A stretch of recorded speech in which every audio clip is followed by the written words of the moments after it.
Bapak Presiden menyampaikan komitmen Indonesia untuk mendukung perdamaian dunia melalui multilateralisme dan juga menghormati daripada hukum internasional. Bapak Presiden juga menegaskan menolak perang dan juga penggunaan standar ganda. Assalamualaikum warahmatullahi wabarakatuh. Salam sejahtera bagi kita semua, teman-teman media cetak elektronik. Saya bersama dengan Wamen Luar Negeri, Pak Tata. Jadi tadi kami mendampingi Pak Presiden dalam KTT BRICS di Rio de Janeiro, Brasil, dan ini KTT BRICS pertama yang dihadiri oleh Bapak Presiden sejak Indonesia bergabung di dalam BRICS dengan tema Strengthening Global South Cooperation for More Inclusive and Sustainable Governance. KTT ini dihadiri oleh anggota BRICS awal, yaitu Brasil, Rusia, India, China, South Africa, dan yang baru Egypt, Ethiopia, Indonesia, Iran, UAE. Dan masih ada yang mendaftar tapi belum confirm, Saudi. Nah, bagi Indonesia ini penting karena dari keseluruhan GDP-nya sebesar sebelum Indonesia masuk 28 triliun, itu 34% dari global GDP. Dengan masuknya Indonesia dan beberapa negara lain, ini sudah merepresentasi 40% GDP dan merepresent dari 56% penduduk dunia. Jadi ini ekonominya terus bertambah. Dan kalau kita lihat berdasarkan purchasing power parity, ini juga BRICS itu sudah lebih tinggi daripada G7. Jadi ini yang mendorong bahwa BRICS ini menjadi bagian daripada Global South dan diharapkan bisa menyuarakan Global South di fora internasional. Tadi Bapak Presiden menyampaikan komitmen Indonesia untuk mendukung perdamaian dunia melalui multilateralisme dan juga menghormati daripada hukum internasional. Bapak Presiden juga menegaskan menolak perang dan juga penggunaan standar ganda. Dan Bapak Presiden sejalan dengan hampir dari seluruh peserta mendorong reformasi multilateral dan keterwakilan Global South dalam tata kelola global, khususnya dalam institusi seperti PBB, dan didorong agar kepemimpinan BRICS dapat mendorong kepemimpinan multilateral yang lebih adil.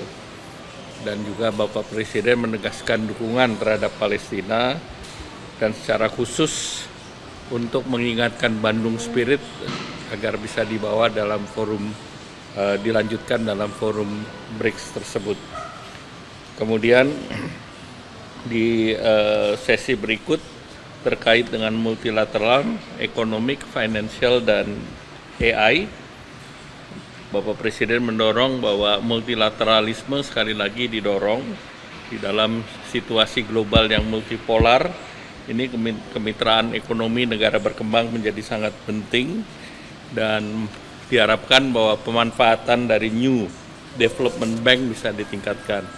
Kita tahu bahwa dilaporkan tadi dalam New Development Bank itu ada beberapa proyek yang sedang ditangani, antara lain Clean Energy Project, kemudian infrastruktur, kemudian juga beberapa proyek yang terkait dengan sustainability dan green. Saat sekarang ditangani 120 proyek dan nilainya sekitar 39 billion. Memang Indonesia sendiri sudah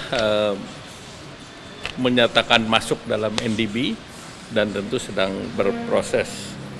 Kemudian outcomes daripada pertemuan tadi salah satunya adalah Leader Declaration, dan dalam Leader Declaration itu ada beberapa poin yang terkait dengan penguatan multilateralism dan reform daripada global governance.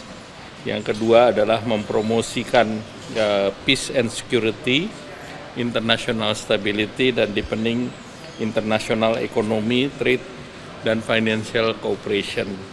Nah, poin kedua ini menjadi penting bagi Indonesia di tengah ketidakpastian. Kita punya BRICS yang diharapkan bisa juga untuk menyerap pasar dari produk-produk Indonesia. Kemudian yang ketiga tentu terkait dengan climate change dan promoting sustainable yang fair and inclusive development. Yang keempat adalah partnership for promotion human, social, and cultural development. Nah, itu outcome dari Leaders Declaration. Yang lain mungkin Pak Tata, silakan. Terima kasih, Menko. Hanya sedikit menambahkan bahwa tadi yang seperti disampaikan oleh Pak Menko, ini pertama kali Indonesia hadir sebagai anggota penuh dan negara-negara menyambut dengan hangat kehadiran Indonesia. Bahkan sebelum Bapak Presiden bicara mengenai Bandung Spirit, Ketua saat ini Brazil menyampaikan mengenai Desa Sila Bandung, bahwa itu dia disampaikan bahwa mengharapkan bahwa BRICS itu bisa mengingatkan kembali spirit Bandung untuk mendorong kemajuan negara-negara berkembang. Tadi pagi dan siang pembahasan umumnya menyampaikan situasi dunia yang saat ini sangat tidak menentu, di mana banyaknya sekali pelanggaran-pelanggaran hukum internasional, di mana sistem multilateral semakin tidak dipatuhi, semakin tidak dianggap. Jadi salah satu isu yang sangat banyak diangkat oleh negara anggota adalah pentingnya untuk BRICS mengambil kepemimpinan untuk Global South agar bisa mendorong mereform sistem multilateral. Dalam hal ini diharapkan BRICS bisa bersatu, menyatukan negara-negara Global South untuk terus mengingatkan bahwa hukum internasional, sistem multilateral yang kuat itu dibutuhkan oleh negara-negara berkembang untuk bisa menciptakan situasi kondusif untuk pembangunan. Karena selama ini negara-negara berkembang bisa maju, bisa tumbuh dengan angka yang cukup tinggi, itu karena adanya perdamaian, adanya kepatuhan terhadap hukum internasional dengan sistem multilateral yang kuat. Tapi dalam beberapa tahun terakhir ini kita melihat semakin melemahnya sistem multilateral dan semakin banyaknya negara-negara yang tidak mematuhi hukum internasional. Oleh karena itu tadi semangatnya adalah bagaimana BRICS bisa berkontribusi untuk mendorong reformasi, untuk mendorong penguatan dari sistem multilateral itu sendiri. Tadi disampaikan juga sama Pak Menko bahwa di dalam sesi kedua yang terkait dengan multilateralisme, terkait dengan finance dan AI, Bapak Presiden sempat mengusulkan adalah South-South Economic Compact. Di sini tujuannya adalah agar negara-negara BRICS menjadi motor untuk memberikan akses yang lebih luas kepada negara-negara Global South untuk perdagangan, untuk juga lebih mengintegrasikan perekonomiannya untuk menjadi bagian dari supply chain. Itu salah satu ide yang disampaikan oleh Bapak Presiden dalam pernyataan beliau.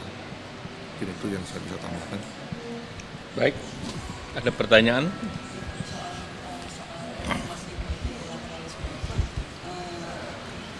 Indonesia memandang seberapa signifikan posisi BRICS dalam melakukan itu ya, karena banyak juga analis yang melihat potensi bahwa di dalam BRICS ini lebih banyak kepentingan Rusia dan China yang disuarakan gitu. Kemudian bagaimana itu juga dikaitkan juga dengan spirit Bandung yang disampaikan. Jadi saya jawabnya yang WTO. WTO itu menjadi sangat penting dan sudah disampaikan oleh Direktur Jenderal Grossi dalam pertemuan di OECD informal menteri, dan tadi diulangi juga oleh Direktur Jenderal Grossi. Pada prinsipnya reform dari WTO itu menjadi sangat penting, apalagi dalam beberapa tahun terakhir WTO itu tidak punya dispute settlement body, appellate body-nya relatif setiap kali akan dibentuk itu terveto, maka ini menjadi kepentingan semua negara untuk memperbaiki mekanisme yang ada. Dan oleh karena itu sampai menuju ministerial meeting nanti yang ke-14, diharapkan seluruh dubes negara-negara anggota WTO sudah mempunyai proposal. Jadi jangan sampai pada saat nanti itu menjadi pertemuan yang gagal kembali. Karena kalau WTO-nya itu tidak berhasil, maka kita tidak bisa bicara mengenai multilateralism, karena semua akan berubah menjadi regionalism atau bilateralism atau bahkan yang seperti sekarang unilateralism. Kalau lembaga yang lain silakan Pak. Menambahkan ya, jadi beberapa data, 40% total populasi dunia itu adalah anggota BRICS. Kalau tidak salah sepertiga ya Pak, sepertiga ekonomi dunia itu adalah anggota BRICS. Nah, sekarang BRICS itu berbicara untuk Global South, untuk negara-negara berkembang lainnya. Di sini dinyatakan oleh banyak negara tadi, seperti saya sampaikan, bahwa reformasi multilateralism, renewed multilateralism itu adalah suatu keniscayaan. Karena itu sangat dibutuhkan oleh negara-negara berkembang untuk kita tidak saja survive, tapi untuk kita thrive. Nah, itu juga disampaikan oleh Bapak Presiden. Oleh karena itu, kita harus melakukan reform tidak saja di dalam konteks peace and security, dalam konteks UN, tapi juga dalam konteks tadi disampaikan oleh Bapak Menko di dalam konteks trade, perdagangan, namun juga yang tidak kalah penting di dalam konteks isu-isu keuangan dan financial di bawah Bretton Woods Institution, dalam hari ini adalah IMF dan World Bank. Nah, karena memang selama ini reform khususnya di dalam konteks Bretton Woods Institution itu sangat lambat, oleh karena itu BRICS lah yang mengambil inisiatif untuk membentuk, tadi disampaikan oleh Pak Menko, NDB. Ya, jadi itu adalah salah satu opsi agar negara berkembang sendiri bisa mengadres permasalahan pembangunannya, pembiayaan pembangunannya sendiri. Jadi itulah beberapa reform yang dicoba terus didorong oleh BRICS dan negara-negara berkembang. Apakah misalnya berkaca dari sejarah AA dan juga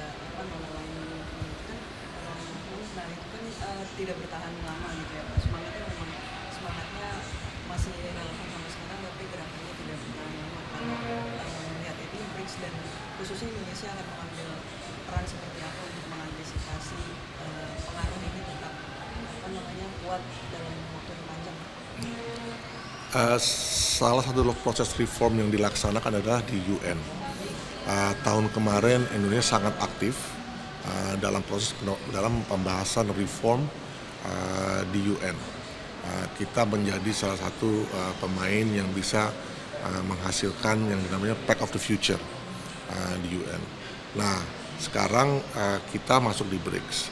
Tadi salah satu usul dari, kalau tidak salah itu Afrika Selatan atau Brazil ya, itu mendorong agar negara-negara BRICS di New York, di UN, itu menjadi suatu kelompok force yang untuk bisa mendorong, mempercepat reform proses di UN.